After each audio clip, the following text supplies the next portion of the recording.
Pregnancy is a journey filled with excitement, sometimes uncertainty, and then sometimes fear.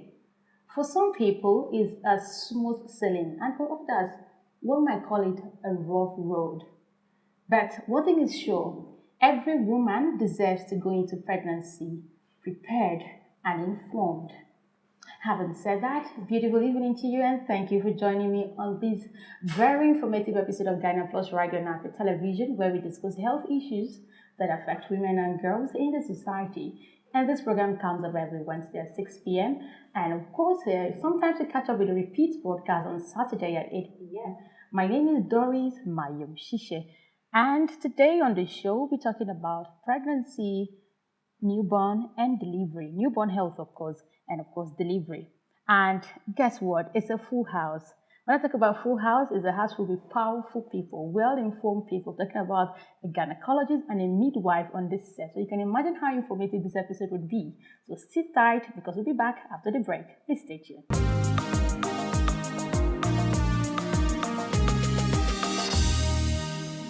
Welcome back. If you just joined us, you're watching Gyna Plus right here on Afia television. This is where we discuss health issues that affect women and girls in the society. And my name is Doris Mayum Shisha. This program comes up every Wednesday at 6 p.m. Today on the show, we are looking at pregnancy, newborn health, and of course, delivery. And I mentioned a while ago that I have very powerful guests, and emphasis on powerful. Now, having said that, ladies and gentlemen, joining me today on the show is someone you already met before, a number of times right here talking about women's health issues. And of course, I'm talking about Dr. Duke Onyabuchukwu, who is a consultant, obstetrician, and gynecologist, University of Nigerian Teaching Hospital. It's good to have you, Dr. Onyabuchukwu. Thank you. Welcome. Thank you. You look simple and classic. That's Thank the you. right word. Thank you. And of course, also today on the show is a very special woman. Her first time on Gyna Plus, but trust me, she came prepared. I'm talking about Lolo Ugwanyi Augustina Ngozi, who is a Deputy Director, Nursing Services and a Safe Motherhood Coordinator in Enugu State. Lolo, welcome to Gyna Plus. Thank you so much. You look beautiful. Good to have you. I appreciate it. Thank you. Yeah. So the discussion today is something that we are all very familiar with. It's in your respective fields, it's something you do on a daily. And talking about pregnancy, newborn health, delivery as a whole, I'd like to begin with you, Dr. Onyabuchukwu. What is the first line of action when a woman discovers that she's pregnant? What is she supposed to do? What are the first steps to take? Okay. Now, thank you very much. I'm happy to be here again. Now, let me rephrase the question. Now, even before a woman knows that she is pregnant, before she starts planning to be pregnant, is very critical. Now, let me let you know that the first 8 weeks of pregnancy, which is the first 2 months of pregnancy, is extremely critical for pregnancy survival and for pregnancy to be good. We call it the period of organogenesis. It's a period where all the organs in the human body are formed, are laid down, the structures are laid down. Whatever happens after that is just a maturation of that organ, of each organ. Both the heart, both the brain, both the kidneys, both the liver, everything.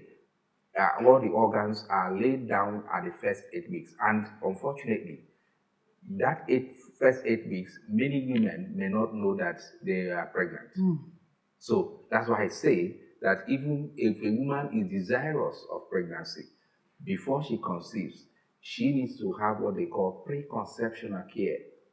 So let her know that, you're planning to conceive, you are not supposed to take medication anyhow.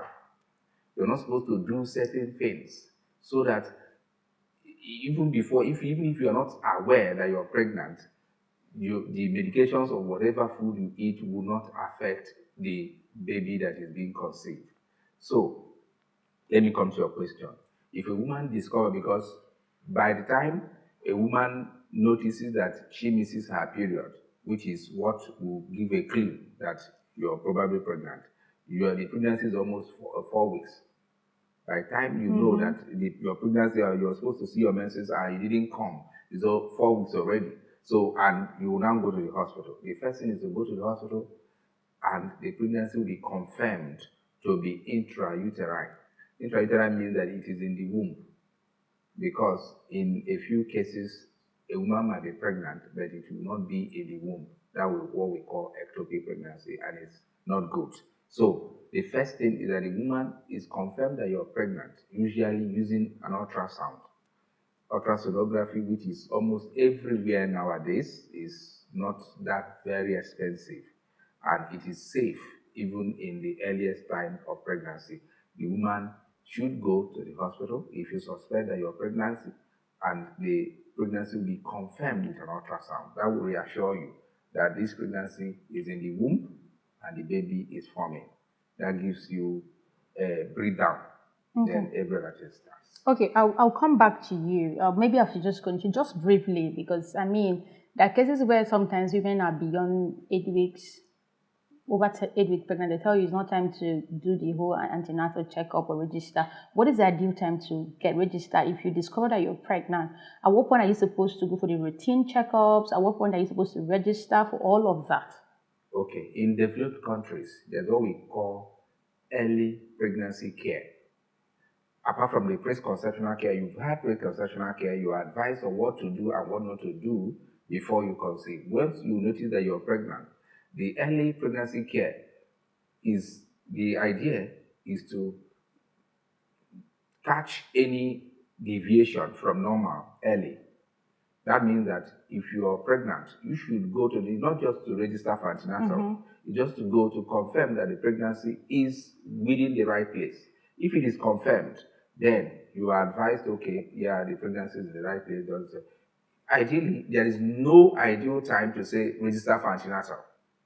You can register for antenatal once the pregnancy is confirmed to be intrauterine. However, if maybe for economic reasons or some other things, if your pregnancy is confirmed to be intrauterine, people wait for 3 months. That is the end of first trimester. That is what we call 3 months, because pregnancy is divided into three. The gestational period for a human being, is 40 weeks from the menstrual period, from the last menstrual period. So it's divided into three. That is 12 weeks. That's why they call first trimester, second trimester, third trimester. Now, after first trimester, you come to register for antenatal. But the ideal thing is that once you suspect that you're pregnant, you go to the hospital, the pregnancy is confirmed with an ultrasound, and then the doctor will advise you on what to do next, and you follow up from there. You can register for antenatal and go, and that is better. That's ideal. Okay. Instead of waiting, because let me not talk too much, but let me tell you that some abnormalities that may develop in pregnancy later can be prevented if the person starts early.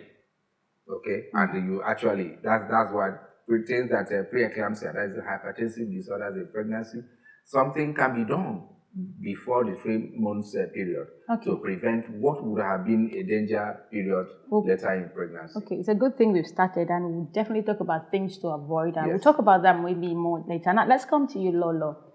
I mean, Dr. Onyabuchukwu has given us a preamble medical checkups. Now, for women, it's one thing is, going to the hospital and, making sure you are fine and the baby is fine. But beyond the medical checkups, how do women prepare themselves for a healthy pregnancy that would lead to a healthy delivery? Let's put it that way. What's general? What kind of preparations should be done, either physically, mentally, and otherwise? Okay, thank you so much. For one to take in to conceive or to become pregnant, there should be preparations which goes across both mentally and physically. Let's start with the mental aspect. Mentally, one has to be prepared for whatever you're doing. Even as you wake up in the morning, mentally you should go through your day's activity, what you're going to do for the day. So it's the same way when you want to conceive, you really have to prepare yourself mentally. You have to get yourself to convince yourself, I want to take it. I want to become pregnant. Because pregnancy comes with a lot of, you can imagine carrying another person inside you, So it should come with a state of mind that you're prepared to do whatever it entails for you to have a successful pregnancy. So in that case, the woman has to get herself emotionally stable, like in 2004. You see, this next year, my baby is already 2 years. By 2025, I should take him.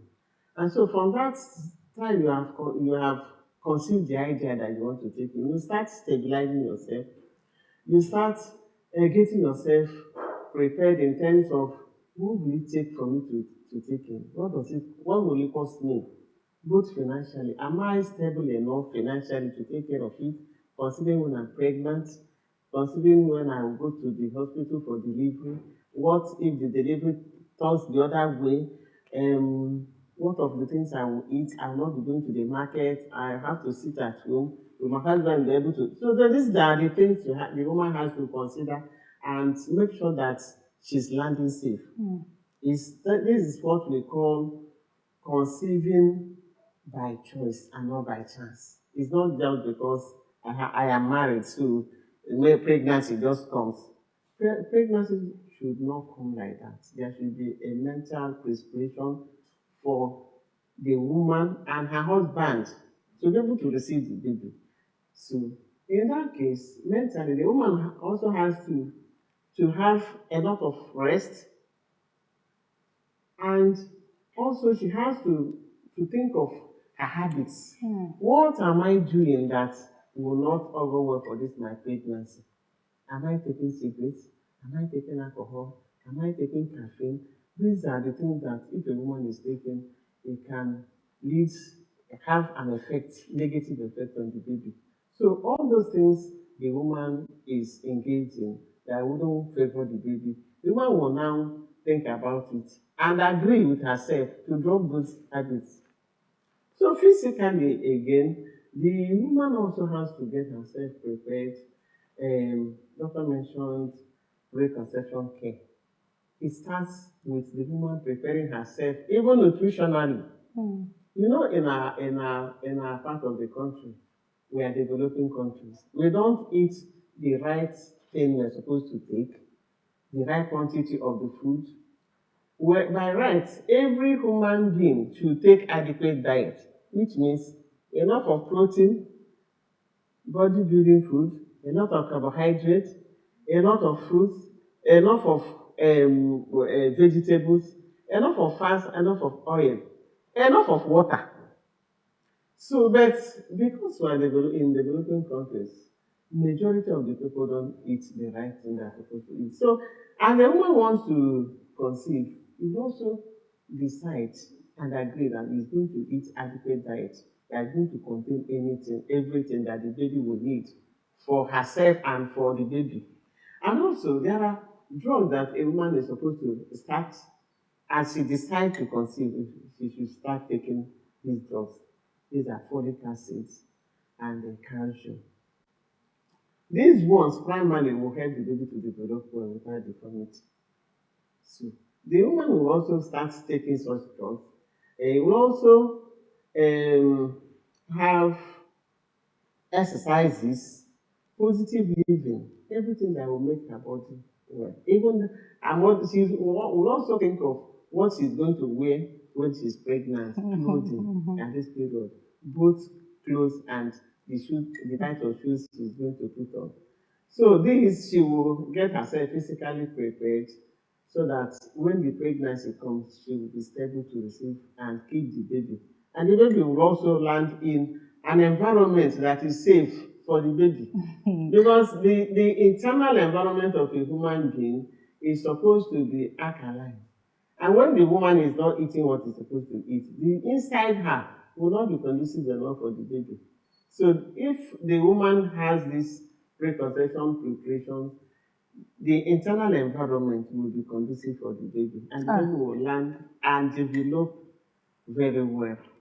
All right, thank you, Lolo. I mean, it's a good thing that we've said the background from the medical standpoint, and of course, mentally, physically, what the woman should do before the baby arrives. I'm getting back to you, doctor. Baby before we get to a point where we talk about baby safety and all of that, are there certain fears that women should look at for, like common? I'm talking about common mistake that they should avoid. At what point should she rush to the hospital? For instance, I might be pregnant, say X number of months, and I discover that there's a particular sign. And most of the time, we see ourselves running to Google to search. So, seeing this discharge, what does it mean? What if this happened? What should I do? So, what are the common mistakes, pregnancy mistakes that women should avoid that might lead to maybe some sort of danger while they are pregnant? Okay, one is that let me add that part of the preconceptional care a woman should do before she gets pregnant is that if there is any medical condition that she has, it should be controlled. It should be under control, like diabetes mellitus and hypertensive disorders in any form, because these are usually hazardous to the pregnancy, especially the early times. Okay, so if the woman has diabetes, for instance, diabetes mellitus or hypertension, it should be under control before she seeks to be pregnant. That's number one. Now, if a woman is pregnant, say the early period, and she notices that she's having abdominal pain, that is a tummy pain, or that she's having any form of bleeding, vaginal bleeding, or Even spotting? even spotting.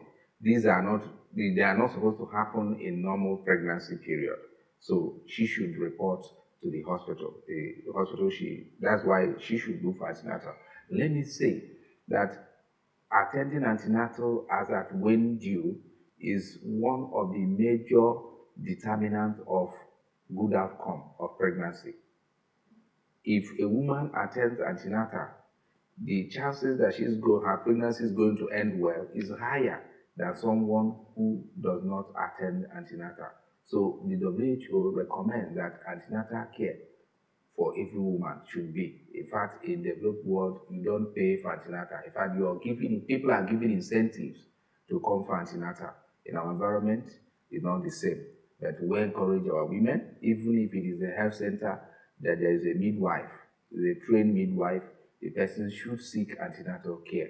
It is better than somebody who does not seek antenatal care, because that midwife will be able to detect any possible danger sign and possibly refer to a higher place that it could be well managed if it cannot be handled within that environment. Okay. So also, if a woman notices that there is headache, she's having undue headache when she is pregnant, is not a good sign.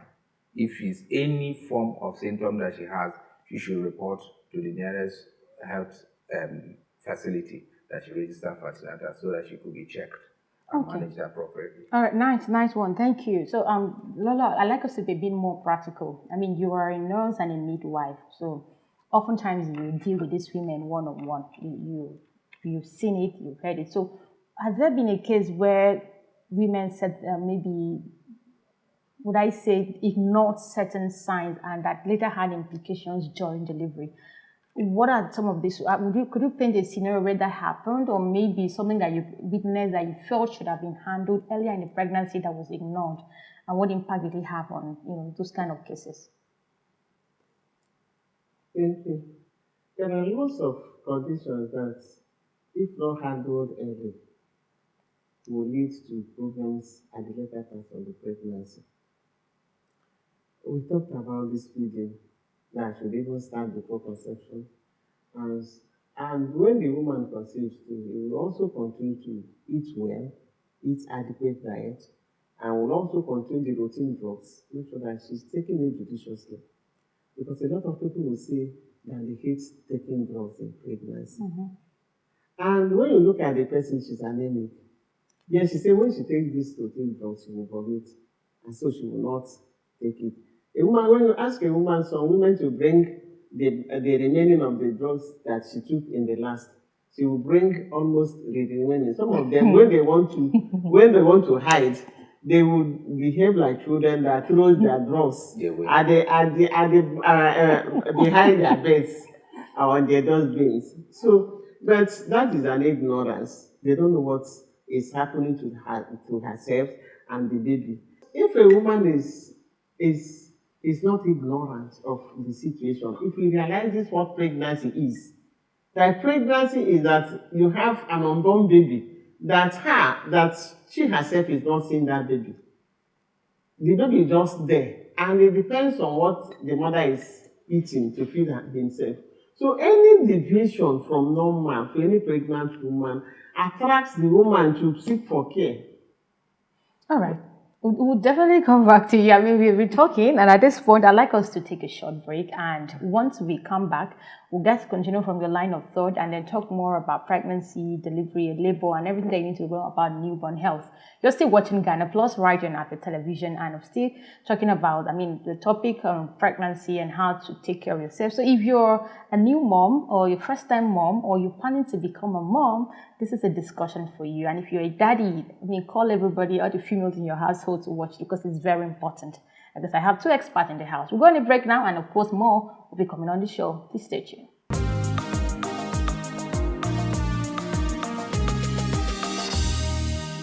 Welcome back. If you just joined us, you're still watching Gyna Plus right on Afia television, and we are discussing pregnancy, labor, and newborn health. And trust me, it's a discussion I want to go on and on again. But at this point, it's not like we are ending like end. There's more coming up. But I still have in the studio Dr. Onyabuchukwu Duke, who is a consultant obstetrician and gynecologist at the University of Nigerian Teaching Hospital, Itukozala. And of course, Lolo Ugwanyi Augustina Ngozi, who is a Deputy Director of Nursing Services and the Safe Motherhood Coordinator in Ogun State. We've talked about so much. Lola, I'm coming back to you now. You were talking about something before we went on that break. While I'd like you to continue on that line of thought, I also have a question to add. We started with how women should prepare themselves once they discover that they're pregnant. And you and doctor said even before getting pregnant, start the preparation. Talked about mistakes that should be avoided. We talked about routine. We talked about a whole lot. At this point, let's assume it's a labor proper, delivery proper. And most times you don't know whether, for people, I saw people who plan to go for C-section voluntarily. A lot of us probably don't know when labor is starting. There's just been this argument of, I feel like I'm in labor and don't know, you go to the hospital, they send you back and stuff. That has happened. Before the labor, when should a woman pack her maternity bag? Yeah, just briefly, and then we get back to Dr. Duke. Okay. Thank you so much for the question. The woman, the delivery bag should actually be in the woman's room as soon as she registers for antenatal. As soon as she registers, we encourage women to be buying things bit by bit. From the day she registers, she can be picking. This day she pick one pad, the other day she pick a baby cloth, the other day she'll be buying it, and the bag is already in her room. Once she comes back from antenatal and she bought one of the items, she puts it there. The ones she has in the house, like her wrapper, that she doesn't, she wants to put it in the bag. Baby, assuming it's the second baby that she has other children, the ones that she can now collect from the other baby she has taken care of, she will now put in the, so she will just be putting it like that, so that by about the 36 weeks, 37th weeks, when labor can come anytime, the bag is almost complete. So that she don't have to rush to the market to buy this and this and this, or to go and borrow, or to come to the labor ward empty-handed.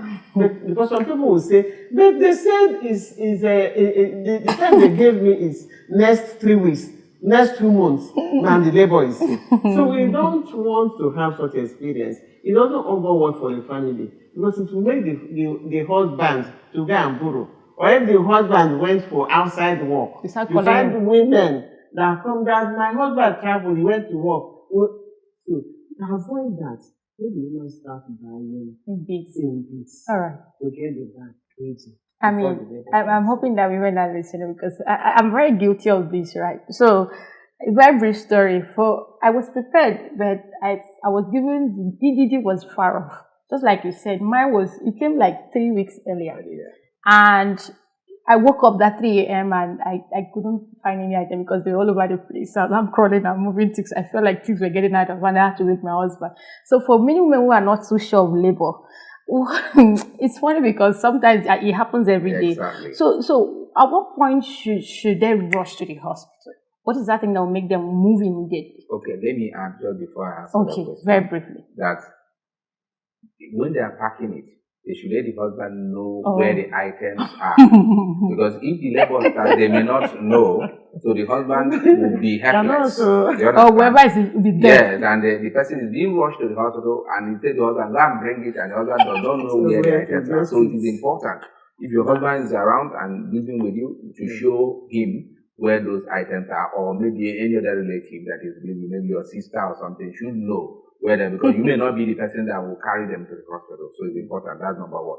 Now, like Lola said, we'll say for normal labor, normal pregnancy and delivery, we say that the woman is 10 when she has reached 37 completed weeks from the first day of the last menstrual period.